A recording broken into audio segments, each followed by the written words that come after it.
नमस्कार मित्रांनो.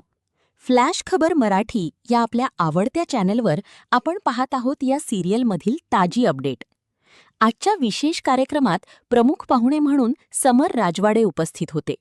सूत्रसंचालकांनी त्यांच्या स्वागतासाठी सर्वांना जोरदार टाळ्या वाजवण्याचं आवाहन करत त्यांचे आभार मानले आणि त्यांना काही शब्द बोलण्याची विनंती केली.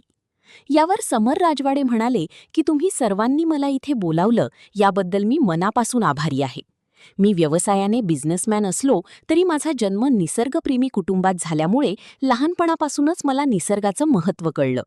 त्यामुळे माझ्या परीने निसर्ग जपण्याचा आणि पर्यावरणाचं रक्षण करण्याचा मी सातत्याने प्रयत्न करत असतो.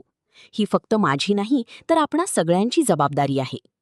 पुढे त्यांनी स्वानंदी मॅडम यांना बोलण्यासाठी आमंत्रित केलं. यावर स्वानंदी म्हणाल्या की निसर्गाबद्दल बोलण्यासाठी कोणत्याही पदवीची गरज नसते. झाडं आपल्याला जगवतात आणि त्यांच्यामुळेच आपलं अस्तित्व टिकून आहे. त्यामुळे वृक्ष संवर्धन अत्यंत महत्त्वाचं आहे. प्रगती करताना नैसर्गिक साधनसंपत्तीचं नुकसान करून कोणीही खऱ्या अर्थाने पुढे जाऊ शकत नाही. आता वेळ आली आहे की आपण अधिकाधिक झाडं लावून पर्यावरण वाचवण्याचा संकल्प करावा. त्यांनी पुढे सांगितले की दरवर्षी वसुंधरा दिनानिमित्त आश्रमात किमान 100 झाडं लावली जातात.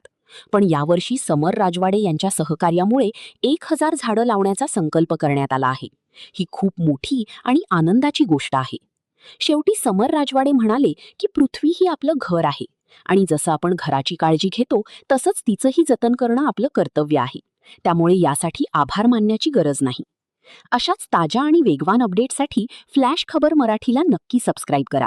आम्ही तुम्हाला नवनवीन अपडेट सर्वात आधी आणि जलद देण्याचा प्रयत्न करत राहू.